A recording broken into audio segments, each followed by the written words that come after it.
Bacaan firman hari ini adalah di dalam Kejadian 2 ayat 1 hingga 25. Firman Tuhan berbunyi demikian. Demikianlah diselesaikan penciptaan langit dan bumi serta segala isinya.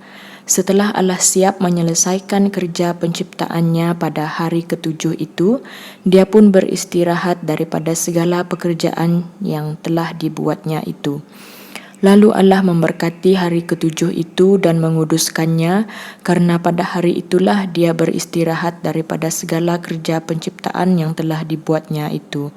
Demikianlah riwayat langit dan bumi ketika diciptakan.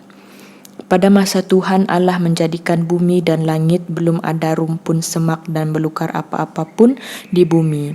Belum muncul tumbuh-tumbuhan apa-apa pun di padang, karena Tuhan Allah belum menurunkan hujan ke bumi, dan belum ada orang yang mengusahakan tanah itu. Tetapi dari bumi ada kabus yang naik ke atas lantas membasahi seluruh permukaan bumi. Ketika itulah Tuhan Allah membentuk manusia daripada debu tanah dan menghembuskan nafas hidup ke dalam hidungnya, lalu manusia menjadi makhluk yang hidup.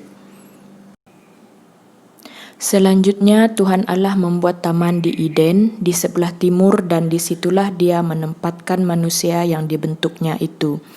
Lalu dari bumi itu Tuhan Allah menumbuhkan setiap jenis pokok.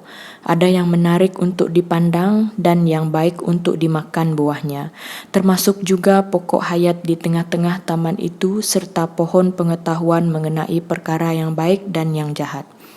Sebuah sungai mengalir dari Eden mengairi taman, dan dari situ bercabanglah sungai itu menjadi 4 batang sungai. Sungai yang pertama yang bernama Pison itu mengalir mengelilingi seluruh tanah Hawila di mana terdapat emas.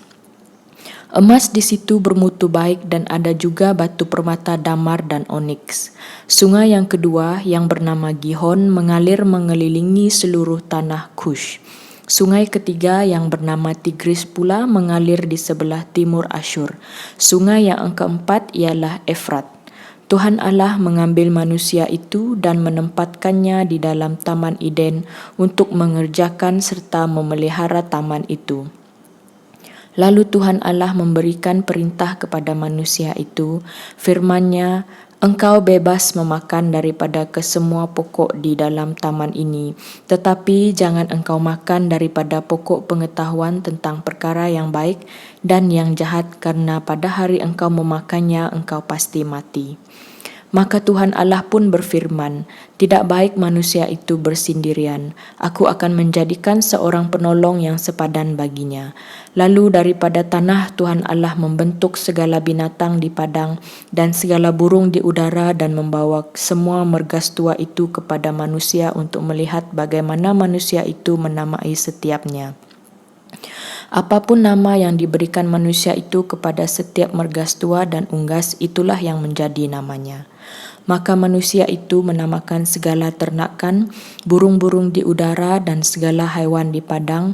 Namun begitu bagi dirinya sendiri manusia itu tiada seorang pun penolong yang sepadan baginya.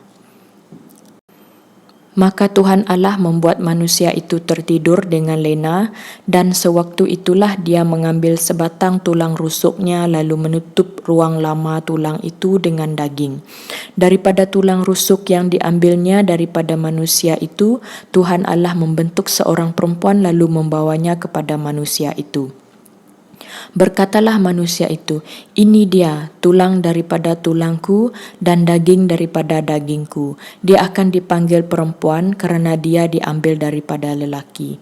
Itulah maka seorang lelaki meninggalkan ibu bapaknya dan bersatu dengan istrinya. Lalu mereka berdua menjadi satu. Kedua-dua manusia dan istrinya itu bertelanjang bulat, tetapi mereka tidak berasa malu. Sekian firman kita pada hari ini. Tuhan memberkati.